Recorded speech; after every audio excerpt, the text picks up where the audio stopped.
antiarrítmicos. Cuando nos referimos a antiarrítmicos nos estamos refiriendo a todos los medicamentos que tienen que ver con las alteraciones del ritmo cardíaco, ¿no? Acá tenemos, por ejemplo, la taquicardia ventricular. Después tenemos un electro normal. Vamos a entender lo que es un electro normal.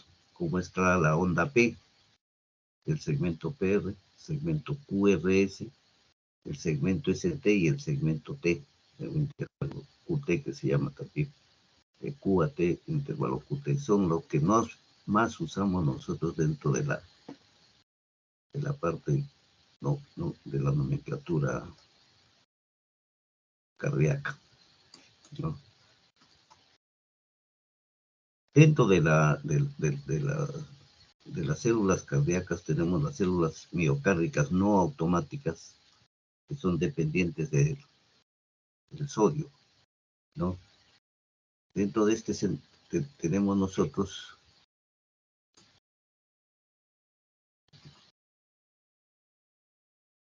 bueno, antes que nada, se nos estaba pasando.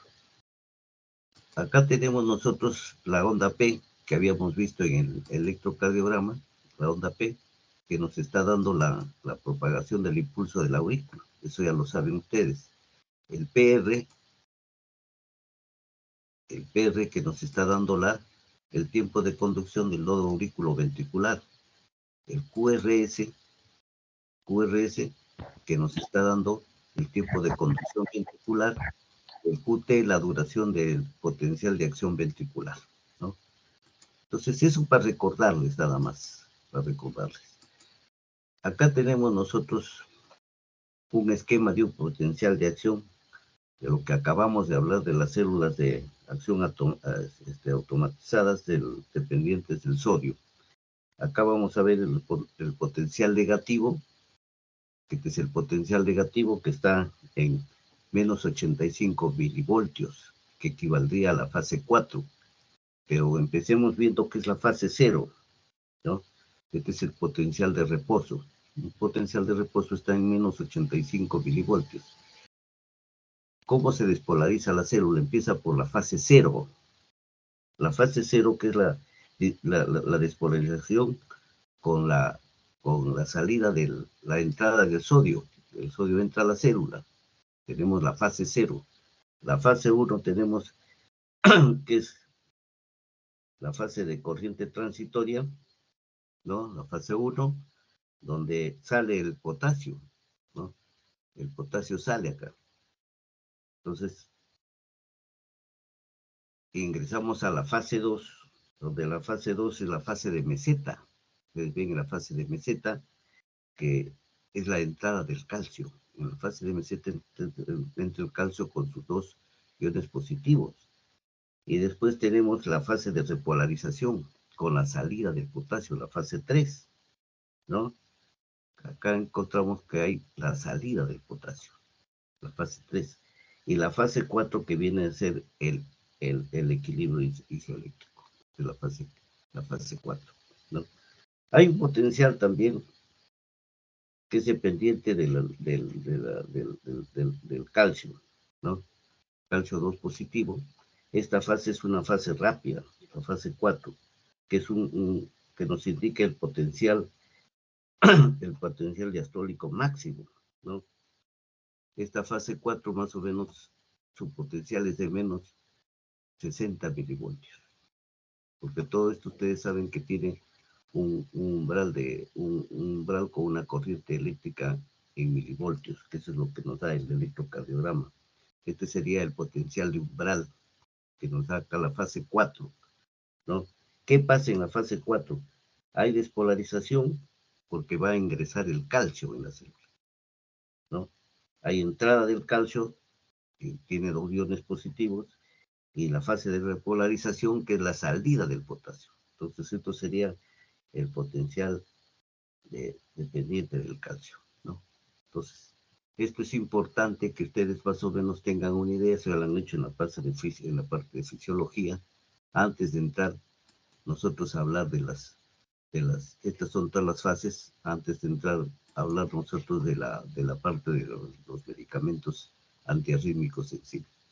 Bueno, este es el potencial de acción en el electrocardiograma, cómo se va formando cada uno de las imágenes en el electrocardiograma que son de tipo eléctrico, ¿no? Ven ustedes el sino auricular, que dijimos que depende del sino auricular, ¿no? Después cómo ya va entrando la corriente del músculo auricular, del nodo auricular, ¿no? El nodo aurículo-ventricular. Entonces va formando poco a poco con cada una de las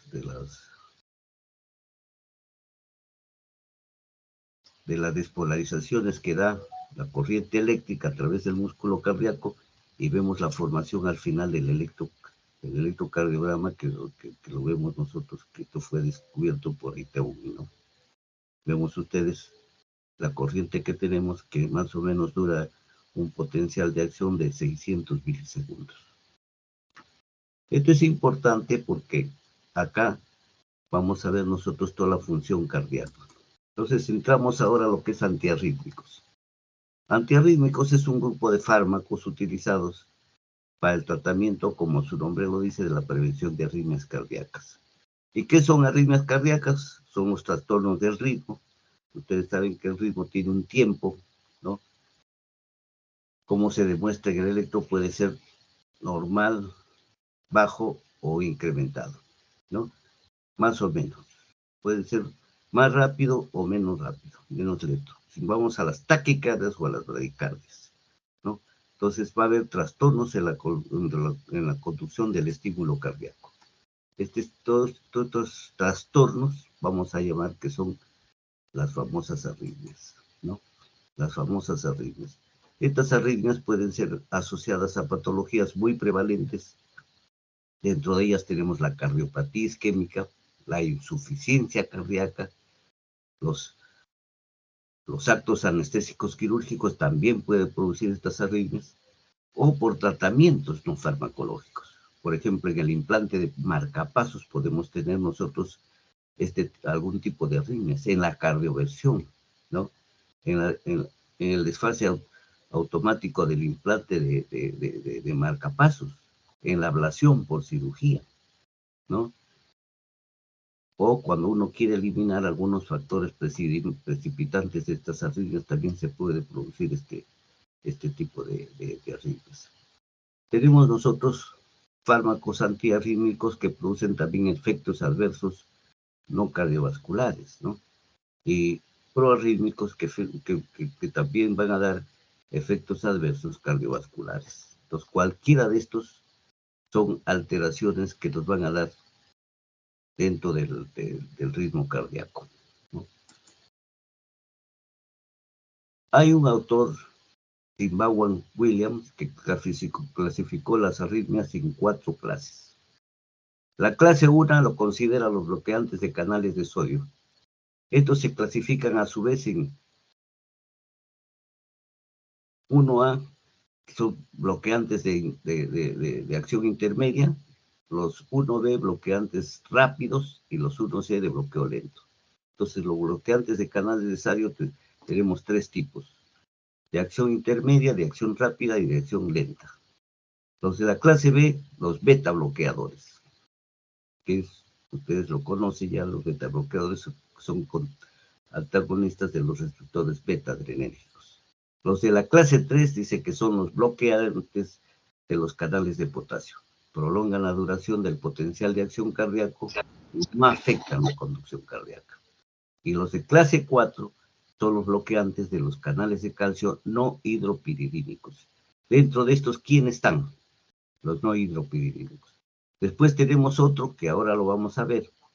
Otros tenemos como la adenosina y digoxina también que se usan. Entonces, aparte de esta clasificación, tenemos la adenosina y digoxina que son también bastante usados dentro de las arritmias cardíacas. La digoxina sigue usándose dentro de la fibrilación auricular, ¿no? Entonces, Vaughan Williams, ya desde el año 92, nos dice las 4 clases y el mecanismo de acción básico. Los de la clase 1, bloqueantes de los canales de calcio. Los de la clase 2, antagonistas de los receptores beta adrenérgicos. Los de la clase 3, eso van a prolongar la duración del potencial de acción. Y los de la clase 4 son antagonistas de los canales de calcio tipo L, ¿no? Ya lo vimos. Acá tenemos un potencial de acción, ¿no? Que va a ser el lugar donde actúan los antiarrítmicos. Miren, los de la clase 1, ¿dónde actúan? Bloquean la entrada de sodio. Los de la clase 3 paga la entrada de potasio. Y los de la clase 4, los canales de calcio. La clase 2 es la acción del potencial de equilibrio, la clase 2 del equilibrio isoeléctrico, ¿no? La clase 2. Entonces, viendo esto, vamos a tener acá nosotros cómo se comportan cada uno de los antiarrítmicos. Los de la clase 1, que son los bloqueantes de los canales de sodio, tenemos cuáles. Los 1A, que están considerados la quinidina y la procainamida. Los de 1B, phenytoína y lidocaína. Los de 1C, propafenona y flecainida. ¿Qué van a hacer estos? Disminuyen la amplitud y rapidez del potencial de acción. Deprimen la excitabilidad de la célula. Disminuyen la velocidad de conducción. Bloquean los canales de potasio y calcio, ¿no? Y los grupos del 1A, que es la quinidina y procainina, bloquean los canales del calcio, prolongan el potencial de acción y alargan el QT, ¿no? Esto lo vamos a ver en el electrocardiograma, por supuesto, ¿no? Otro de los productos importantes, o uno de los productos importantes que tenemos acá, que es la propafenona, ¿no? La propafenona muy conocida, que enlentece la conducción de los tejidos con respuesta rápida. Su acción va a ser prolongar el PR, el QRS y el QT. Esto lo vamos a ver en el electrocardiograma. Tiene efectos adversos, por supuesto.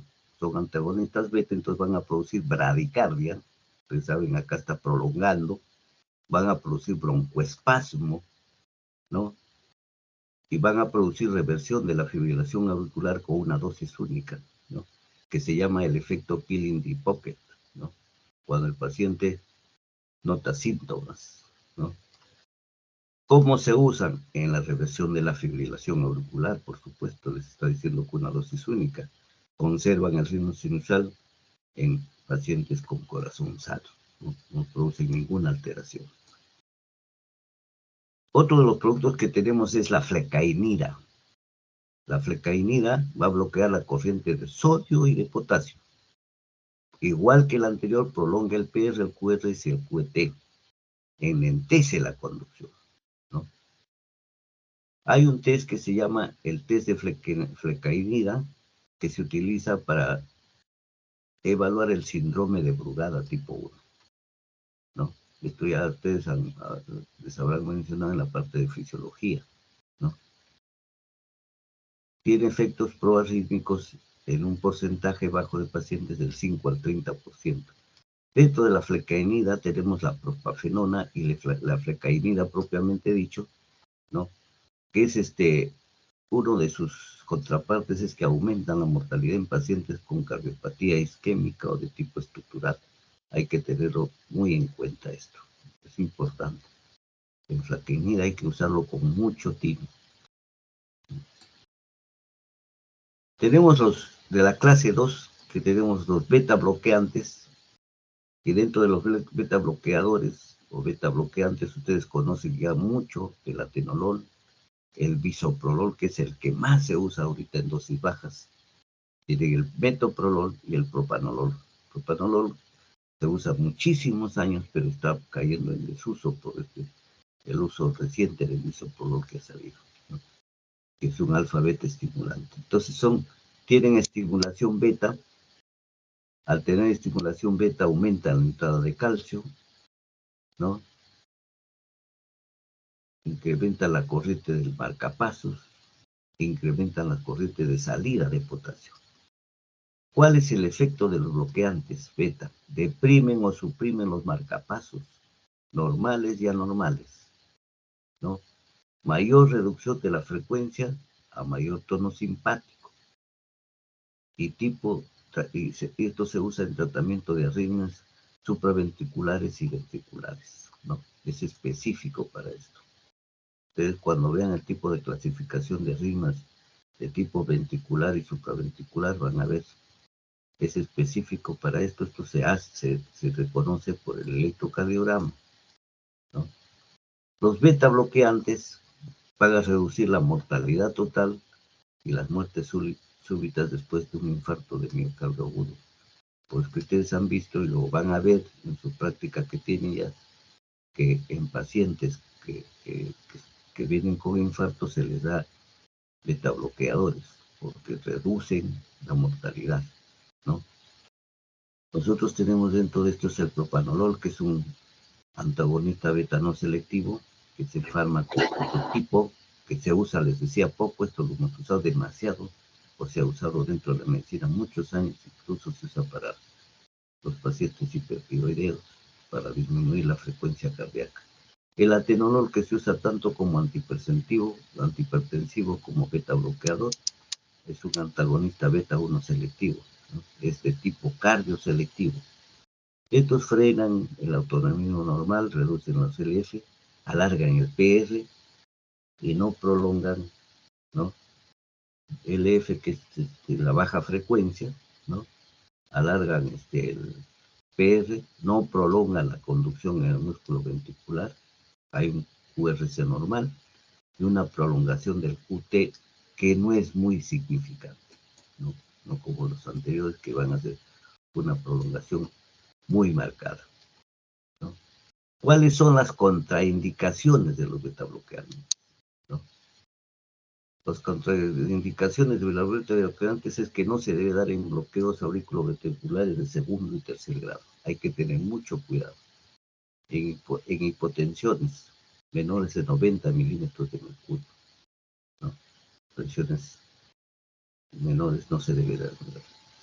Insuficiencia cardíaca descompensadas, en bradicardias menores de 60, ¿no? ¿No? En el asma bronquial, cuando hay hiperreactividad bronquial, está contraindicado, ¿no?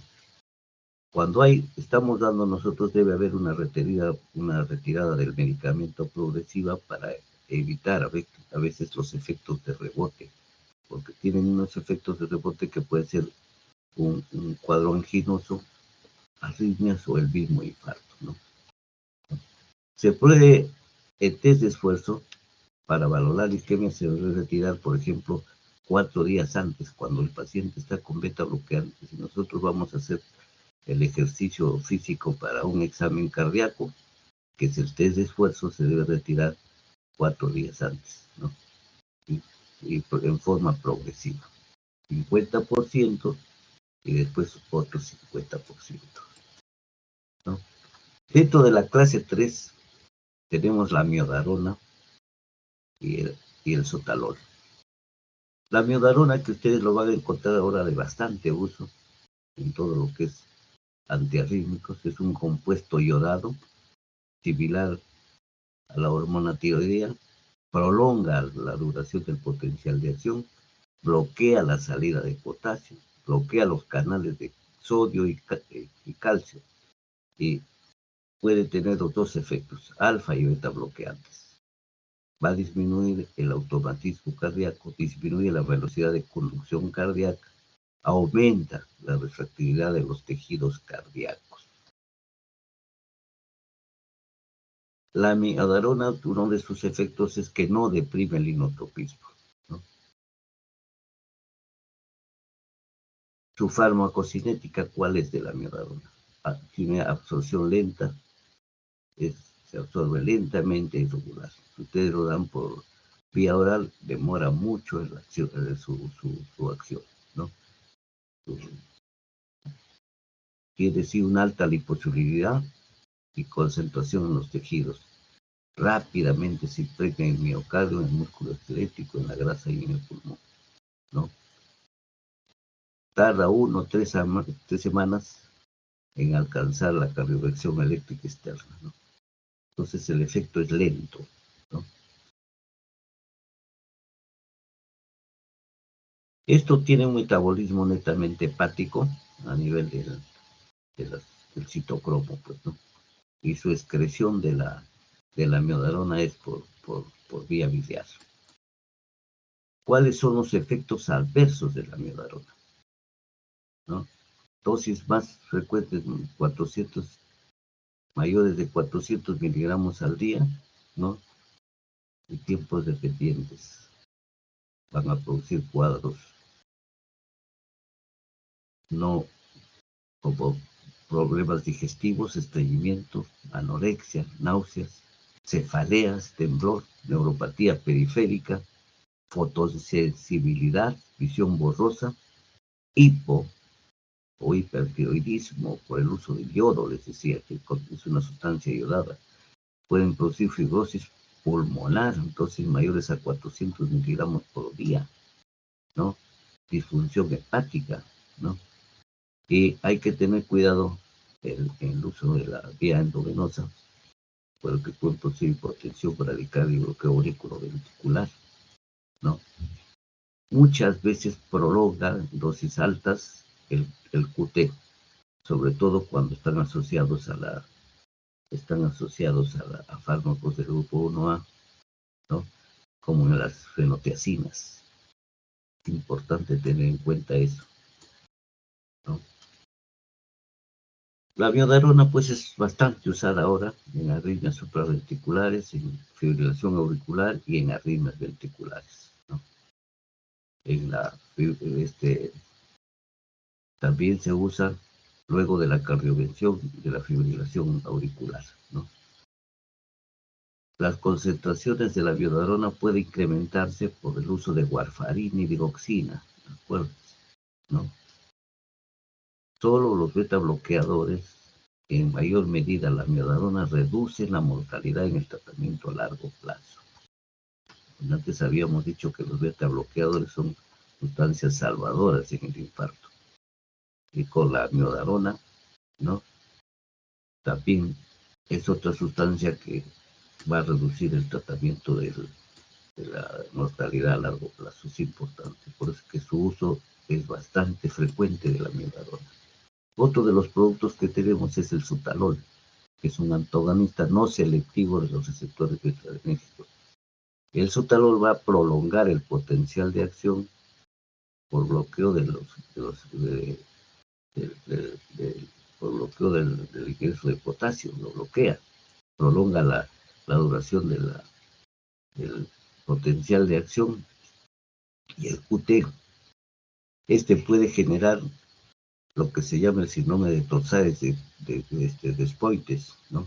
Que es un síndrome que se caracteriza por un QT prolongado. En el electro lo vamos a ver un QT prolongado, que es el síndrome de Torsades de Spoites, ¿no? La clase 4, que se refiere al verapamil y al diltiazem, ¿no? El verapamil muy conocido, igual el diltiazem, ustedes lo van a encontrar en todos los mercados farmacéuticos, disminuyen pues la fase 4 del marcapasos. Ya vimos cuál era la fase 4 del marcapasos, ¿no? Vimos que era el equilibrio iseléctrico, ¿no?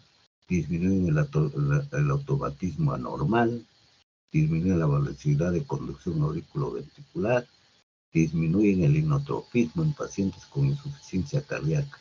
¿Cómo se usa el verapamil? ¿No? Para controlar la frecuencia cardíaca en pacientes con flutter auricular o fibrilación auricular. Entonces tiene un uso especial. ¿Cuáles son los efectos adversos del verapamil o del diltiazem?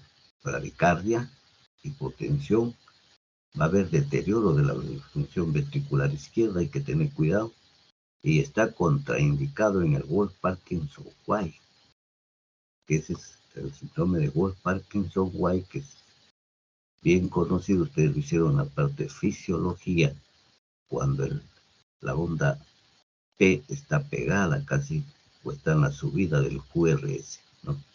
Importante. Pues tenemos la adenosina, que es un agonista de los receptores A1 cardíacos, ¿no? Que estos van acoplados a la proteína G. Este va a activar las corrientes de salida de potasio, ¿no? Estimulado por la acetilcolina y la adenosina, propiamente dicha, ¿no? Inhibe la entrada de los iones calcio, que es estimulada por el AMP cíclico, por el tono simpático. Va a disminuir el automalismo, por lo tanto, del nodo sinoauricular y auriculoventricular. Acorta la duración del potencial de acción y disminuye el QT, el electrocardiograma. La farmacocinética, hay un metabolismo rápido por la desaminación de la adenosina en lugar de 6 a 12 segundos. Y por la adenosina por vía intravenosa, su efecto es muy rápido, muy rápido. Esto se usa en casos de, por ejemplo, emergencias, con una solución bastante rápida. Decíamos que las otras sustancias del anterior que hablamos, la methadona, es bastante lenta el efecto, ¿no?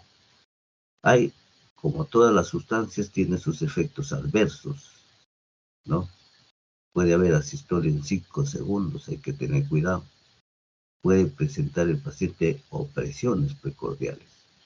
También nos puede presentar distia, broncoespasmo, hipotensión.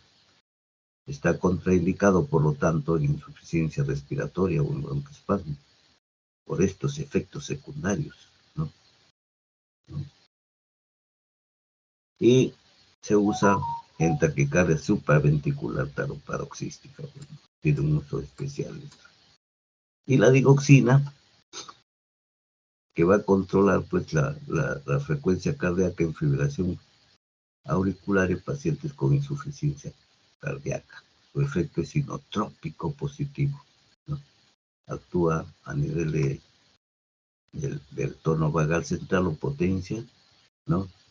Va a haber una ralentización de la descarga del nodo sinoauricular, acorta el periodo refractario auricular y la prolongación en el nodo auriculoventricular. Para el ajuste de la dosis ante la falla renal, cuando haya una falla renal, tenemos que nosotros disminuir las cantidades de digoxina. En los ancianos también, en los de bajo peso, porque hay una retención de la sustancia y se puede llegar a la toxicidad digitálica, ¿no? Produce pues un efecto rango terapéutico que se llama la digoxinemia, ¿no?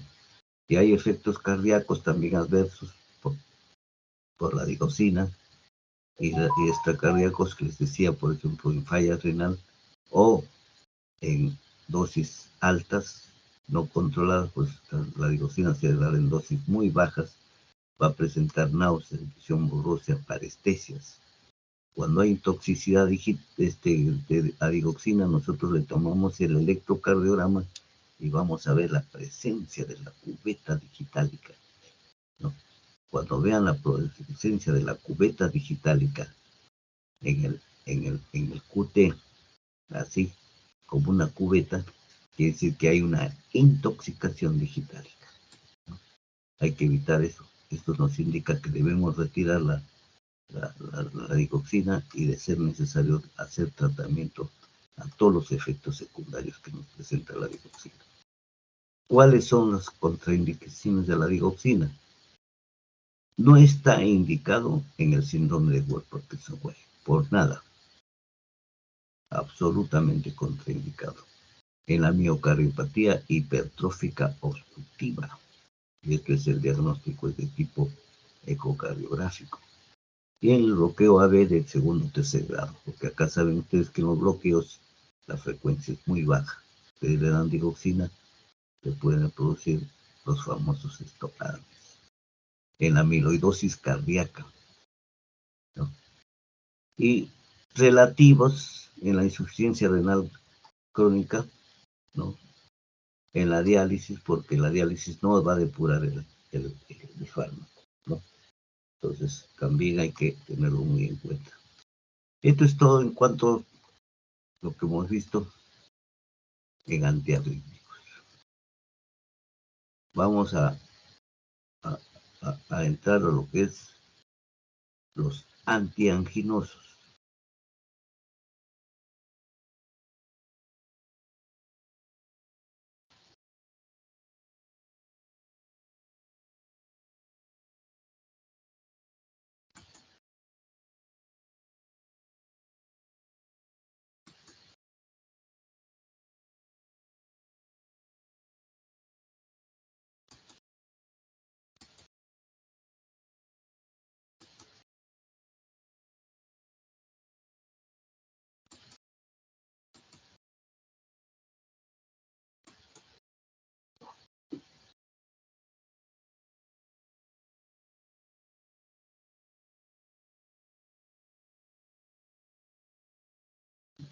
Así como habíamos visto los antiarrítmicos, que es para mejorar el ritmo o para llegar a la parte a normalizar el ritmo, nosotros tenemos las sustancias antianginosas.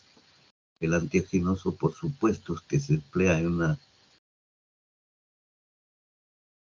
una cardiopatía isquémica, en un postinfarto de miocardio o un preinfarto de miocardio, cuando hay un cuadro anginoso, cuando hay falta de oxígeno a nivel del músculo cardíaco.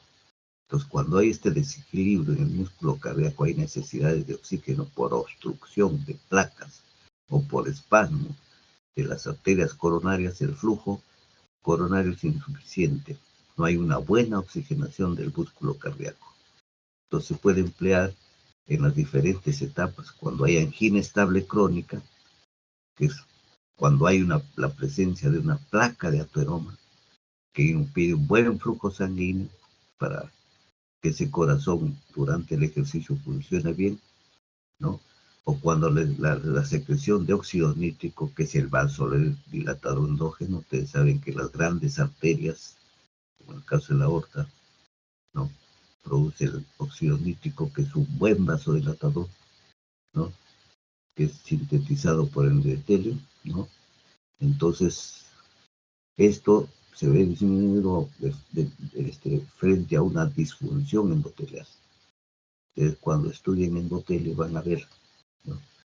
Y esto está alterado a veces por el proceso de arteriosclerosis de las arterioesclerótico o aterosclerótico de las arterias, ¿no? Y en la angina variante, cuando hay vasoespasmo coronario, entonces el oxígeno a nivel del miocardio también va a ser muy, muy, muy pobre, ¿no? Entonces, tenemos dos tipos de fármacos antiarrítmicos o antianginosos: los fármacos hemodinámicos y los fármacos metabólicos.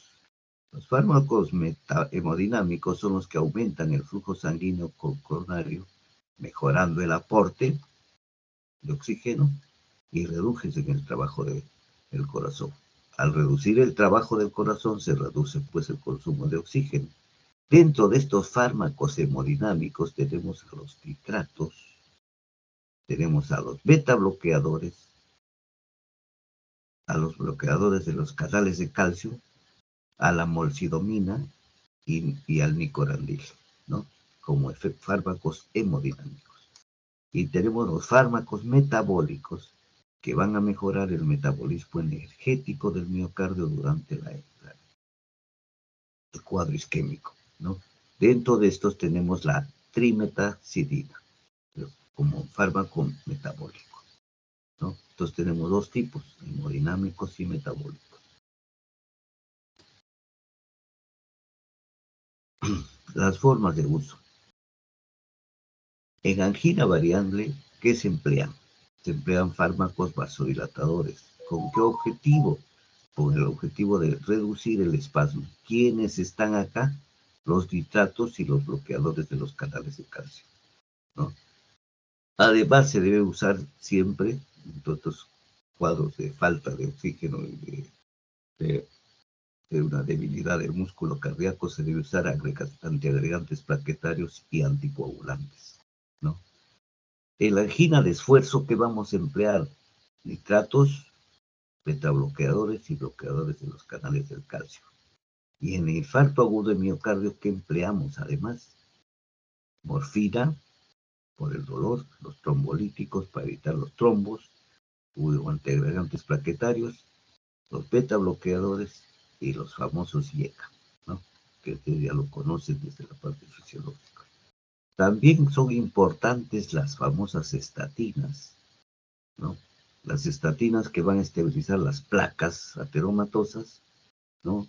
Van a detener la progresión, tampoco las estatinas lo van a desaparecer. Acuérdense que todavía no hay medicamentos que desarme o deshaga una placa, van a detener su progresión, producen su regresión y disminuyen el riesgo de complicaciones en prevención primaria como secundaria. Entonces, para esto sirven las estatinas, no tienen otra demostración, ¿no? ¿Qué son los nitritos y los nitratos? Dentro de estos tenemos el nitrito de amilo, tenemos la nitroglicerina, que es el trinitrato de glicerino, tenemos el dinitrato de isosorbide, tenemos el mononitrato de isosorbide y el nitropental. El nitropental que sería el tetranitrato de pentaeritritol.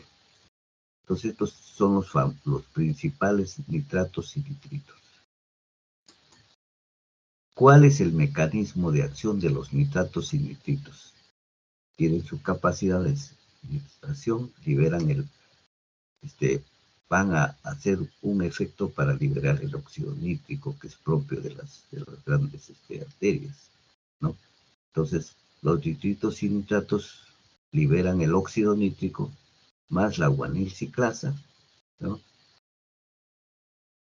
A nivel del músculo liso van a producir la guanosin, monofosfato cíclico, ¿no? Después la proteína quinasa, que es dependiente de la guanosin monofosfatos, ¿no?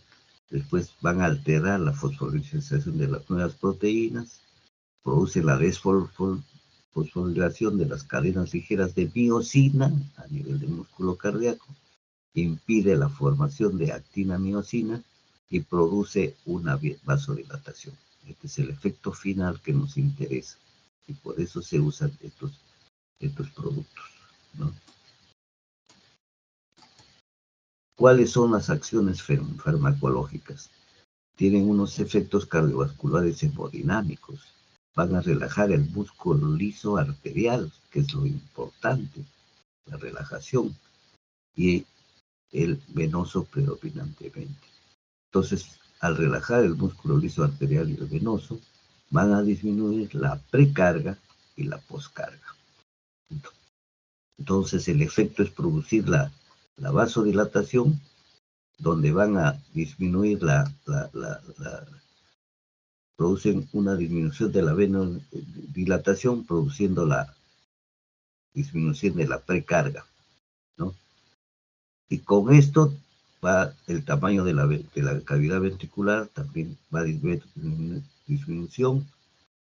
disminuye la presión al final de la sístole, ¿no? La tensión arterial y el gasto cardíaco. Y van a disminuir la resistencia vascular pulmonar. También es importante porque van a relajar el músculo liso bronquial, ¿no? Las vías biliares, gastrointestinal, el útero y las vías urinarias.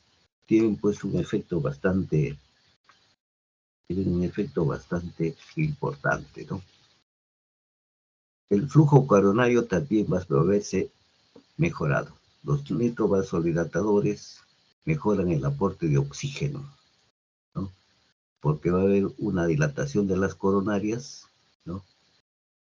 Va a haber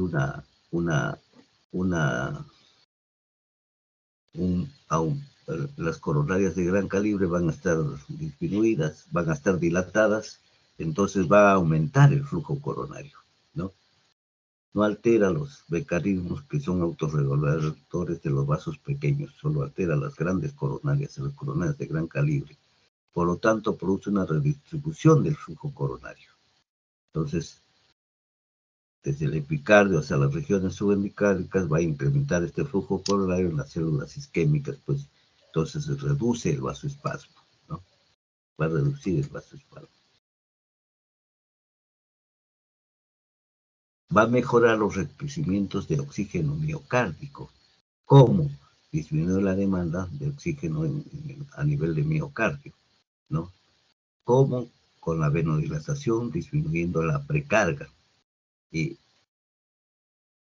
va a disminuir el retorno venoso, disminuye el volumen ventricular al final de la diástole, disminuye el consumo de oxígeno, mejora la perfusión subendocárdica, ¿no? Va a haber dilatación de los vasos de resistencia arteriolares, por lo tanto va a haber una disminución de la resistencia vascular periférica, disminución de la poscarga, por lo tanto disminuye el trabajo del corazón, ¿no? Y va a disminuir el consumo de oxígeno, ¿no? Va a haber, por lo tanto, también como un alivio del dolor anginoso. ¿Por qué? Porque disminuye el trabajo del miocardio, disminuye la demanda de oxígeno, ¿no? ¿Por qué? Porque va a dilatar las coronarias epicárdicas e incluso las coronarias que están arterioscleróticas. Si hay dosis elevadas de estos productos, va a haber hipotensión arterial, ¿no? Entonces hay alteración del flujo coronario, puede haber taquicardia refleja, aumento adrenérgico de la contractilidad isquémica y puede agravarse la angina. Hay que tener cuidado, ¿no? ¿Cuál es la farmacocinética? La nitroglicerina es muy liposoluble. Se administra siempre por vía sublingual, inhalatoria, tópica o endovenosa. Por vía oral, no, porque tiene importantes problemas del potencial de la placa terminal, ¿no? Entonces el inicio de acción sublingual siempre es de 1 a 2 minutos y disminuye a los 30 minutos. El tiempo de vida media de la nitroglicerina es de 1 a 3 minutos, es bastante rápido. Por eso es que conseguimos efectos rápidos de acción en los efectos agudos, ¿no? Por su acción rápida del fármaco, ¿no? En la prevención a largo plazo, la duración del efecto es más importante que al inicio de acción. Se utilizan preparados de acción prolongada como la nitroglicerina en crema, que tiene una acción de 5 horas, ¿no? Hay crema de nitroglicerina, más se usa en hospitales. Hay parches transdérmicos también que tienen una duración de 24 horas. Esto se utiliza más a nivel de y hay pacientes que tienen el problema de las isquemias y se utilizan en la casa. Tenemos también el dinitrato de isosorbide. El dinitrato de isosorbide sí se administra por vía sublingual.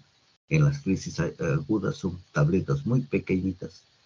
Esto se metaboliza en el hígado, ya se va a mononitrato de isosorbide y su tiempo de vida media es de 3 a 6 horas, acuérdense. El tiempo de vida media de esto es de 3 a 6 horas, ¿no? De 3 a 6 horas.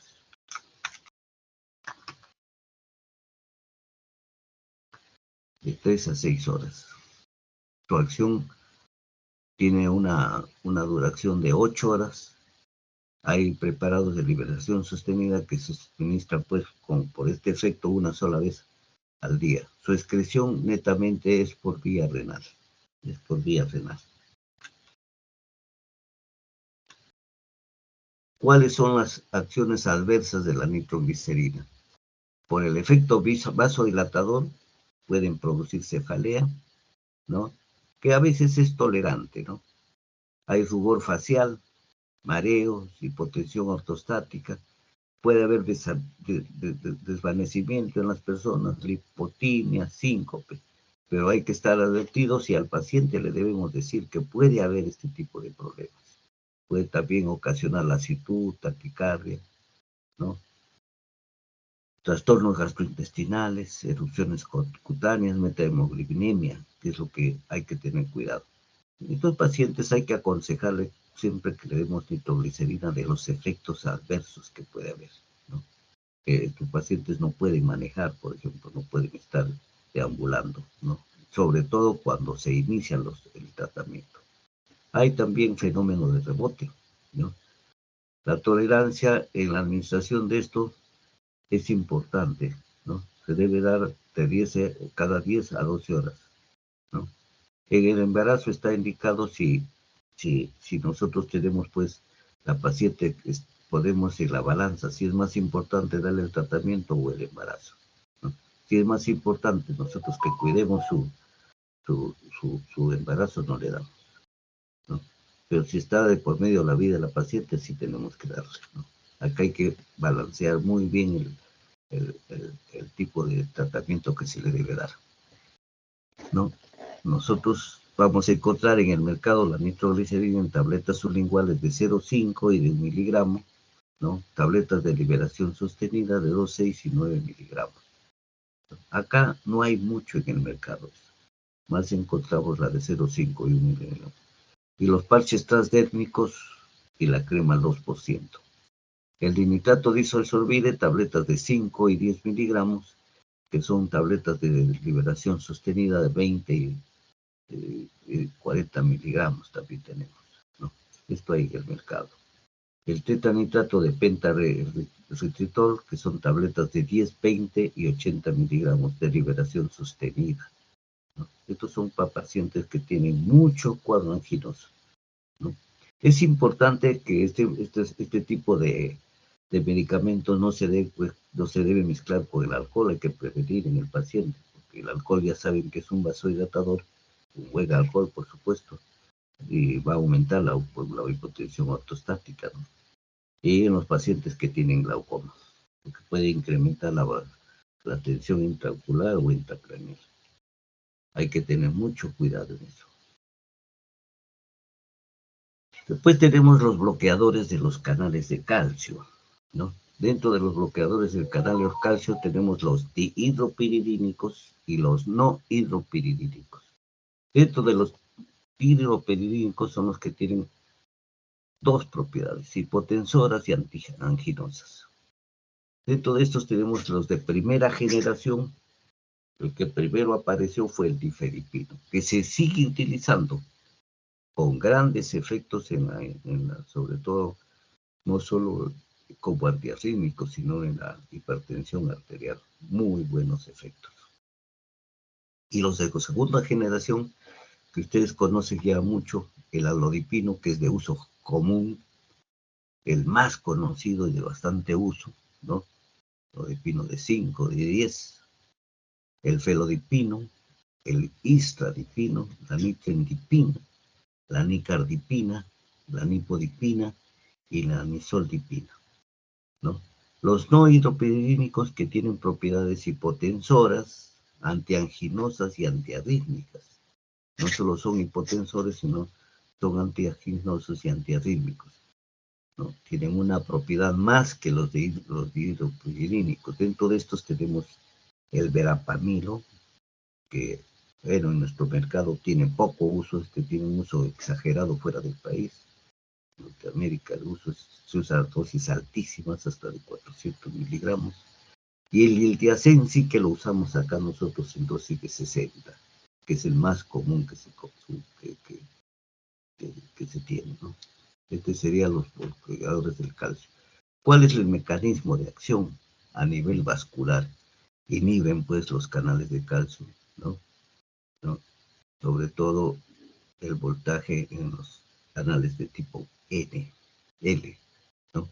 Van a relajar el músculo liso arterial, ¿no? Tienen poca acción sobre el lecho venoso, entonces esto es importante porque no afecta la precarga. Es importante, ¿no? No afecta la precarga. A nivel de célula cardíaca son inotrópicos negativos, impide la entrada de calcio al miocito cardíaco, lo que vimos al comienzo. Entonces no puede unirse a la troponina y como resultante impide la interacción actina-miocina a nivel muscular, entonces no va a haber contracción. Sí incrementa el flujo sanguíneo en los vasos coronarios. Por esto es importante, ¿no? La acción farmacológica.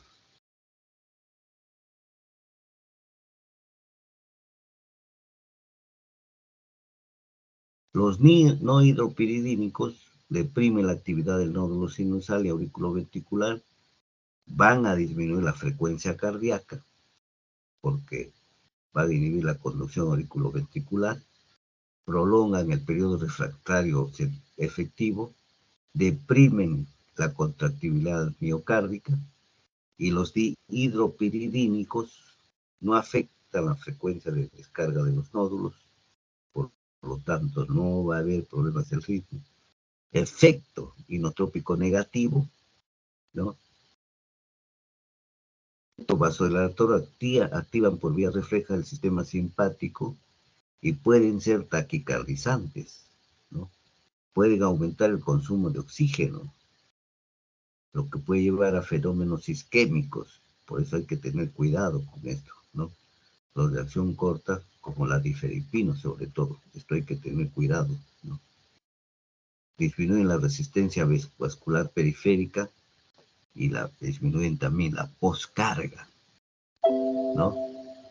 Disminuyen la poscarga.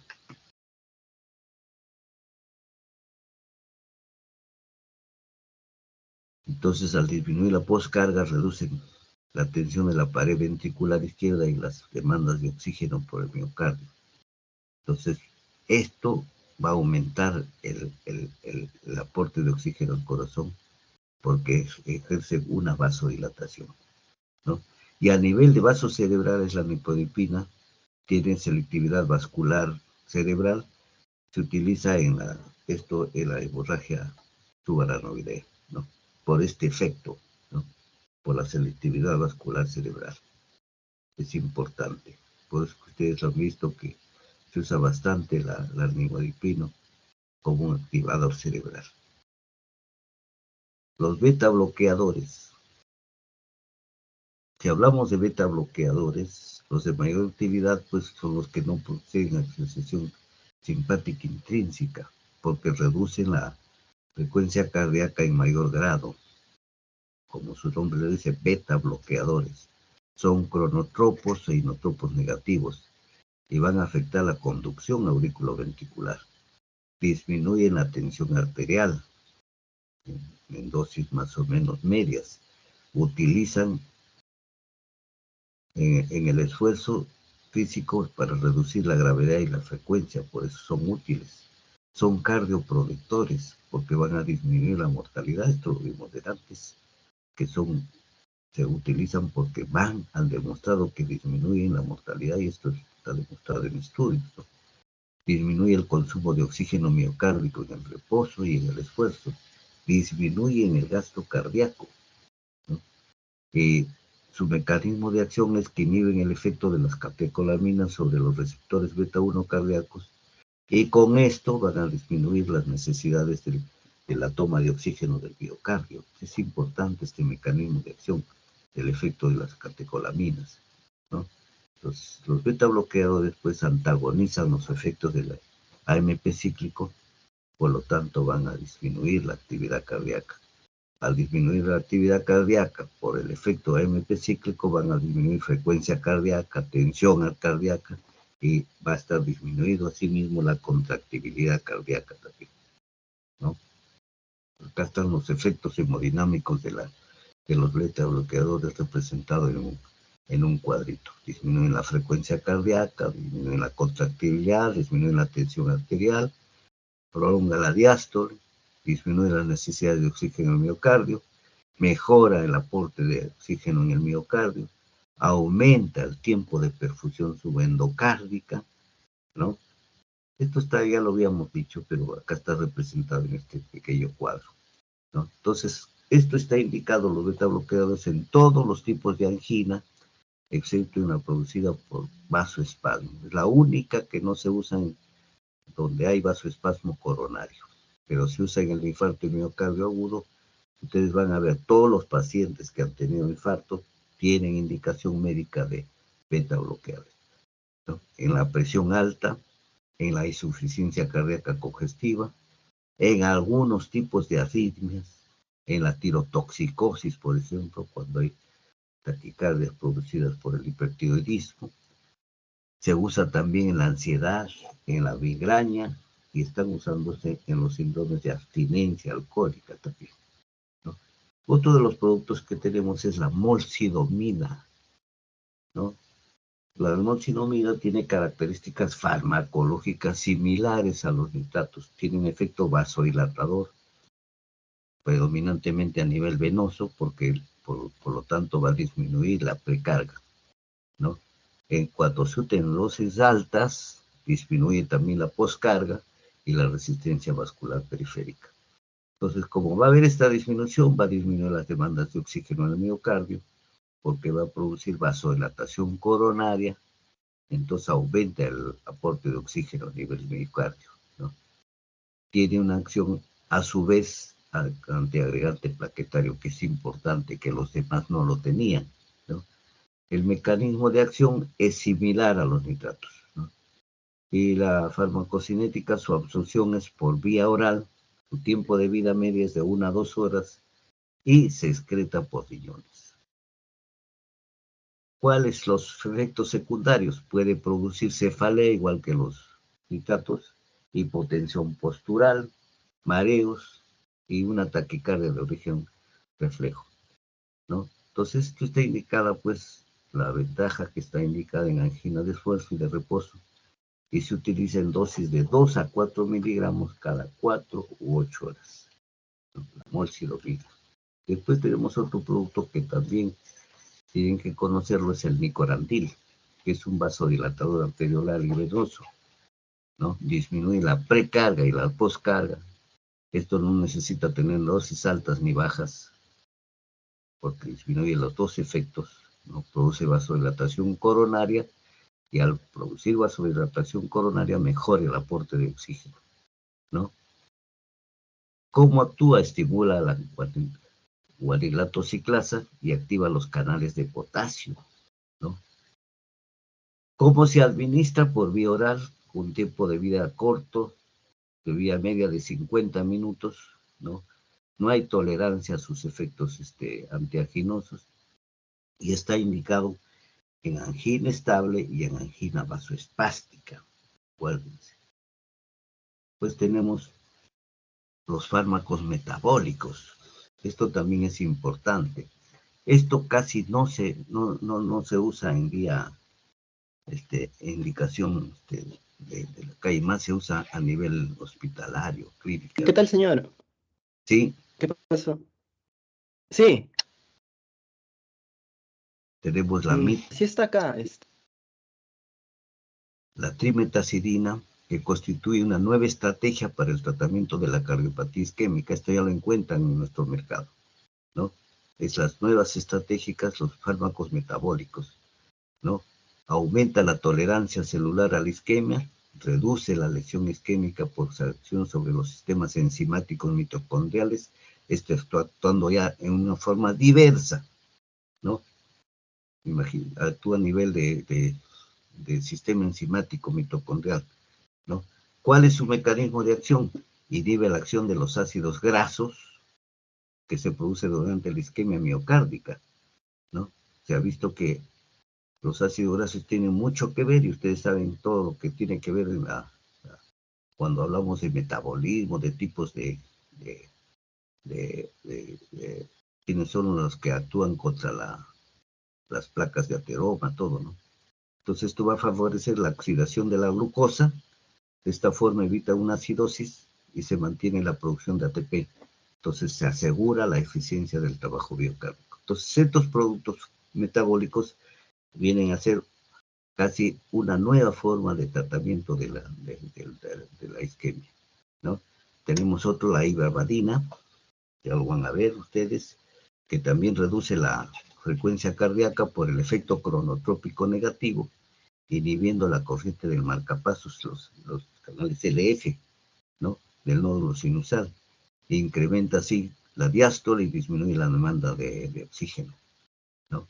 Tiene un mecanismo complementario a los bloqueadores beta, y dado que actúa a nivel de canales LF que están en estado abierto y activo, la ibarbadina tiene mayor efecto cuando mayor es la frecuencia cardíaca y menor efecto cuando se reduce la frecuencia cardíaca, ¿no? Entonces es un producto que nos trae muy buenas muy buenas noticias, porque va a aumentar la perfusión coronaria colateral y la reserva coronaria de flujo. De esto no se hablaba antes, ¿no? En cambio, la ibradina no tiene efecto inotrópico. Inotrópico dicen ustedes que es el efecto de mayor contracción, o el isotrópico, que es de relajación de la relajación del músculo liso, ¿no? Hay estudios que demuestran pues que es tan eficaz la ibradina, tan eficaz como los beta bloqueadores, como el atenolol o el amlodipino, para controlar la angina en cardiopatía isquémica crónica. Y la combinación de esto, de la ibradina con los beta bloqueadores, va a producir un mayor control de la frecuencia cardíaca y los síntomas anginosos, ¿no? Después tenemos también la racina, que es un inhibidor selectivo de la corriente tardía de sodio, disminuye la sobrecarga de calcio en las células miocárdicas, lo que es muy importante, ya que la sobrecarga de calcio a nivel de los cardiomiocitos, ustedes saben, se asocia a disfunción eléctrica, aumento del riesgo de arritmias, y disfunción mecánica, incremento de la tensión diastólica y disminución de la contractibilidad, y el desequilibrio entre el aporte y la demanda de oxígeno, porque hay un aumento del consumo de ATP y hay una disminución de la síntesis de ATP. Entonces la ranolacina tiene un efecto positivo en el metabolismo del corazón. Son los nuevos medicamentos a nivel metabólico, porque va a disminuir la beta oxidación, igual que los anteriores, de los ácidos grasos, incrementando la actividad de oxígeno a nivel de miocardio. Entonces va a disminuir la miocardio, la isquemia miocárdica, y dándonos mayor capacidad del paciente para que realice ejercicio, ¿no? Hay algunas asociaciones de fármacos que son recomendadas y otras no recomendadas. Las asociaciones no recomendadas, no está recomendado usar nitritos y bloqueadores de los canales de calcio dihidropiridínicos. Esto sí, acuérdense, esto deben tenerlo siempre en cuenta. ¿Por qué? Por el riesgo de taquicardias y cefalea. Ustedes saben, si hay una taquicardia, va a requerir mayor trabajo del miocardio, mayor consumo de oxígeno, ¿no? Y si hay cefaleas, va a ser muy molestosas también. Tampoco se pueden mezclar los beta bloqueadores con los bloqueadores de canales de calcio no hidropiridínicos. ¿Por qué? Por el riesgo de bradicardia severa. Imagínense, tenemos nosotros un corazón que ya lo hemos puesto en bradicardia, y si nos va a causar mayor bradicardia severa, nos lleva a otro problema. Nos puede llevar hasta los bloqueos auriculoventriculares o precipitar una insuficiencia cardíaca congestiva. Por eso no es recomendado estas mezclas. Acuérdense, son dos: nitratos y bloqueadores del calcio, y beta bloqueadores y bloqueadores del calcio no hidropiridínicos. Sí está recomendado el nitrato y beta bloqueador, ¿no? Sí, los bloqueadores, porque contrarrestan la taquicardia que puede producir el nitrato. El nitrato y los bloqueadores de calcio, de los canales de calcio no hidropiridínicos. Esto sí está recomendado, los no hidropiridínicos, ¿no? Porque los no hidropiridínicos disminuyen la taquicardia que producen los nitratos y son muy útiles en la angina. Y los beta bloqueadores y los bloqueadores del canales de calcio dihidropiridínicos, los últimos, porque moderan la bradicardia que producen los beta bloqueadores, ¿no? Al final les estoy dejando algo que está en uso ya en la unidad europea, en la Asociación Cardiología Europea, que lo toman como el enfoque de diamante. Son las mezclas que ustedes la van a ver con todos los productos que existen. Ahí tiene una pequeña reseña. Esto lo dejo ya porque esto ya casi está en uso en parte de Europa y ya nos llega dentro de poco acá. Bueno, con esto hemos terminado la parte de antiarrítmicos y antianginos. Gracias. Nos vemos. Gracias, doctor. Muy bien. Doctor, un favor, ¿podría enviarme sus diapositivas Sí. a WhatsApp o al correo institucional? No hay problema. Me manda su correo. Por WhatsApp le escribo, doctor, ¿está bien? Ya. Ya, gracias. Nos vemos.